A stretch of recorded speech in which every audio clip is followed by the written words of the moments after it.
Hi there, my name is Tane Hunter, and this is Future Crunch Good News. I don't know about you, but I'm sick and tired of all the negative stuff out there, and it makes me feel bad. So here, we share good news stories from around the globe, from the front lines of the coronavirus pandemic, to our fight for human rights and equality, to how we can better take care of our environment. We share stories with the hope to bring some rays of light and a breath of fresh air to your day. So, let's get into the headlines.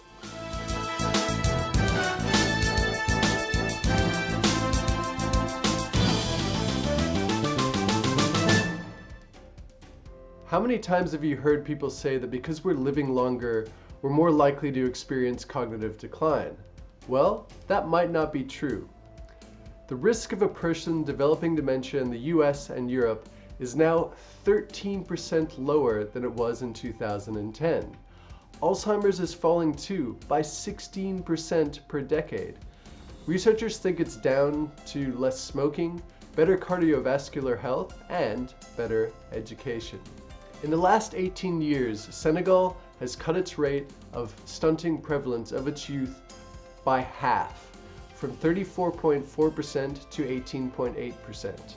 Improved access to postnatal care, education, water, and sanitation now means the country has the lowest stunting burden in French-speaking West Africa. And now for some environmental good news.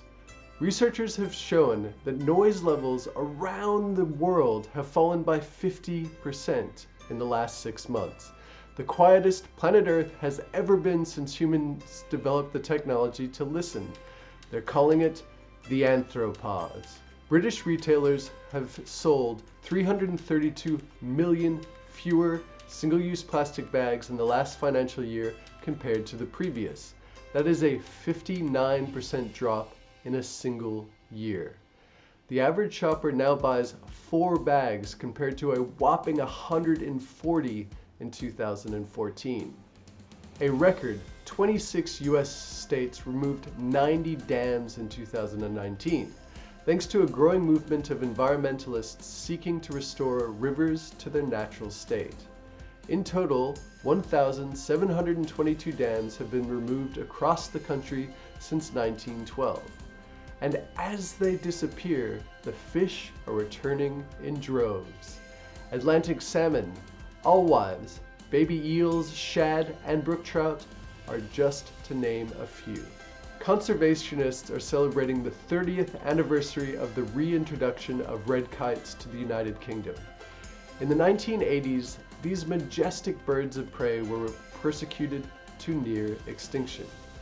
Following one of the most successful rewilding programs in history, however, there are now an estimated 10,000 birds across the country, including 1,800 breeding pairs. The world is losing its taste for meat. Production fell last year, and it's looking like it will do the same in 2020. There have never been 2 consecutive years of decline. Globally, we're already at peak pasture, and it now looks like we're approaching peak beef. Cows everywhere are over the moon. The world's most valuable company, Apple, has committed to becoming carbon neutral by 2030, a pledge that covers its entire supply chain and the life cycle of all of its products, even including the electricity consumed during their use. 25 years after gray wolves returned to Yellowstone, they've transformed the ecosystem and stabilized elk populations. The elk are now no longer starving to death. Since 2007, the majority of the world's countries, 113 of them, have reduced their armed forces. 100 have reduced military expenditure, and both imports and exports of weapons have reached their lowest levels since 2009. Let's go to some news in human rights. Indonesian officials are vowing to end the controversial custom of bride kidnapping, after videos of women being abducted sparked a national debate and outrage. After more than 30 years of Islamist rule, Sudan has outlined a wide-reaching human rights reform, including allowing non-Muslims to drink alcohol, abolishing public flogging, and scrapping the death penalty for renouncing Islam. In a huge win for Indigenous rights in the United States, the Supreme Court has declared that because of a treaty signed back in 1866, up to half of Oklahoma's land must be returned as the sovereign possession of the Creek Nation. In coronavirus news, Finland's Prime Minister Sanna Marin, the world's youngest female head of government, is turning out to be a premier for the pandemic.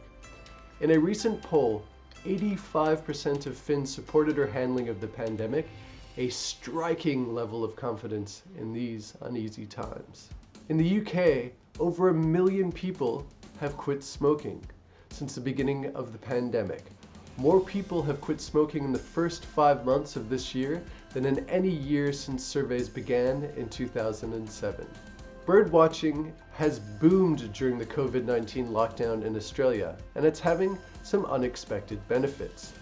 Scientists have been using an increase in the data on bird identification apps to help with conservation efforts after Australia's devastating bushfires.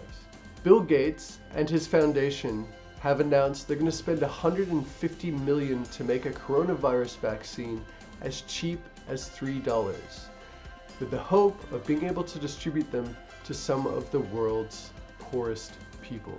New York has reported its lowest COVID-19 infection rate since the beginning of the pandemic, and the city of New York reported 0 COVID-19 deaths for 3 straight days.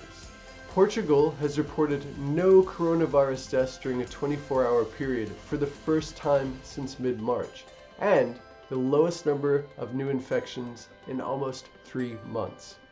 In the UK, the number of people in hospital with COVID-19 has plummeted by 96% since the peak of the pandemic.